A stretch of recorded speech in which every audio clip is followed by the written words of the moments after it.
Jubilee hills bypoll నామినేషన్ల scrutiny ప్రక్రియ కొనసాగుతోంది. 5 గంటల వరకు 118 నామినేషన్ల పరిశీలన చేయగా వీటిలో 56 నామినేషన్లను తిరస్కరించారు. 62 నామినేషన్లకు క్లియరెన్స్ లభించింది.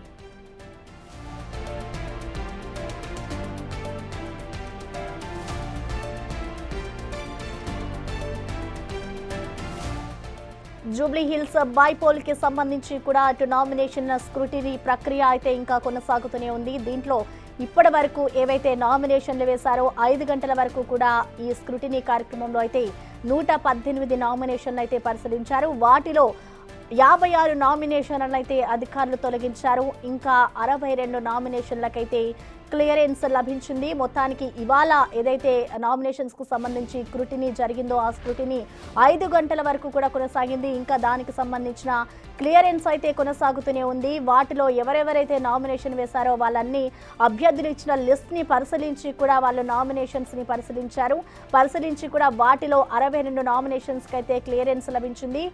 మరో 56 నామినేషన్లను అయితే ఇప్పటికే అధికారులు తిరస్కరించారు. ఇటు 5 గంటల వరకు కూడా 118 నామినేషన్లను అయితే పరిశీలించారు.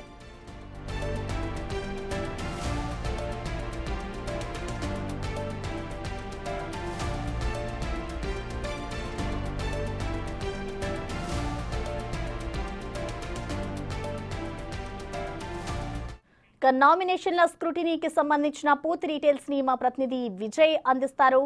విజయ్, మనం చూస్తున్నాం ఇటు నామినేషన్స్ స్క్రూటినీని అయితే ఇటు అధికారులు పరిశీలించారు. అసలు ఇప్పటి వరకు ఎంతమంది నామినేషన్స్ వేశారు, ఇంకా ఎప్పటి వరకు ఈ స్క్రూటినీ కొనసాగే అవకాశం ఉందనుకోవచ్చు? ఎస్ ప్రసన్న, ఇక్కడ షేక్పేట్ ఎంఆర్ఓ ఆఫీస్ వద్ద అయితే కొంత పరిణామాలు చూసుకున్నట్లయితే కొంత హడావిడిగానే కనిపిస్తా ఉన్నాయని చెప్పాలి. అయితే ఇప్పటి వరకు వేసినటువంటి నామినేషన్స్ ఏవైతే 321 నామినేషన్స్ ఉన్నాయో అందులో 118 నామినేషన్స్ని కూడా ఇప్పటికే పరిశీలించారు రిటర్నింగ్ ఆఫీసర్స్ కూడా. అయితే ముఖ్యంగా ఈరోజు వచ్చినటువంటి వార్తల్లో ఏదైతే తారక్ ప్రద్యుమ్న అనేటువంటి పేరుతో బీఆర్ఎస్ అభ్యర్థి మాగంటి సునీత అసలు నామినేషన్కి అర్హురాలే కాదు, ఈ ఎలక్షన్కి అర్హురాలే కాదంటూ వచ్చినటువంటి వార్తలు ఏవైతే ఉన్నాయో అవన్నీ కూడా ఫేక్ అంటూ బీఆర్ఎస్ లీగల్ టీం అయితే తేల్చి చెప్పేసింది. ఇప్పటికే మాగంటి సునీతకు సంబంధించినటువంటి 4 నామినేషన్ పత్రాలను కూడా 4 సార్లు పలు దఫాలుగా దాఖలు చేసినటువంటి పత్రాలను కూడా ఇప్పటికే రిటర్నింగ్ ఆఫీసర్ మొత్తం ఆమోదయోగ్యం తెలిపినట్టుగా కూడా చెప్తా ఉన్నారు. మరొక పక్క ఇప్పుడే ఎంఆర్ఓ ఆఫీస్ నుంచి అటు కాంగ్రెస్ అభ్యర్థి నవీన్ యాదవ్తో పాటు బీఆర్ఎస్ అభ్యర్థి మాగంటి సునీత కూడా వారి ఇళ్ళకి వెళ్ళిపోయినటువంటి పరిస్థితి కూడా ఉంది. ఉదయం 11 గంటల నుంచి కూడా ఈ యొక్క స్క్రూటినీ ఉంది కాబట్టి ఎక్కడ వాళ్ళ అఫిడవిట్లో తప్పులు దొర్లుతాయో అన్నటువంటి అయోమయంలో కూడా కొద్దిసేపు అయితే ఇక్కడ ఉత్కంఠ పరిస్థితులు కూడా నెలకొన్నాయనే చెప్పాలి. అయితే కాంగ్రెస్ కావాలనే బీఆర్ఎస్ అభ్యర్థి మాగంటి సునీత పైన ఇలాంటి తప్పుడు ప్రచారాలు చేయిస్తుంది అంటూ కూడా బీఆర్ఎస్ లీగల్ టీం అయితే కొంత మాట్లాడుకొచ్చినటువంటి పరిస్థితి కూడా కనిపించింది. అయితే అసలు ఆ వ్యక్తి ఎవరో కూడా తెలియదు, అలాంటి వ్యక్తితో మీరు ఇలా కంప్లైంట్ చేయిస్తారంటూ కూడా మాట్లాడుకొచ్చింది.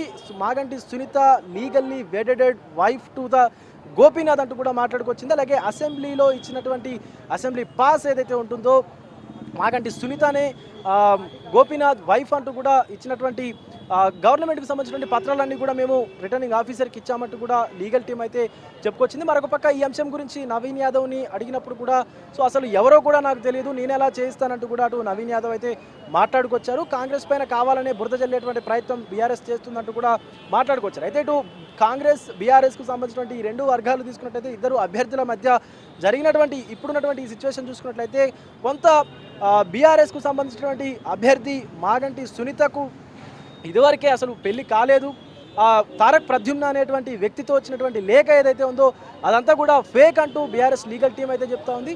కానీ నవీన్ యాదవ్ మాత్రం అసలు తారక్ ప్రద్యుమ్న ఎవరు అంటే అసలు ఎవరో తెలియకుండా ఎలా లెటర్ని ఎలక్షన్ ఆఫీసర్కి పంపిస్తాడంటూ కూడా ప్రశ్నిస్తూ ఉన్నాడు.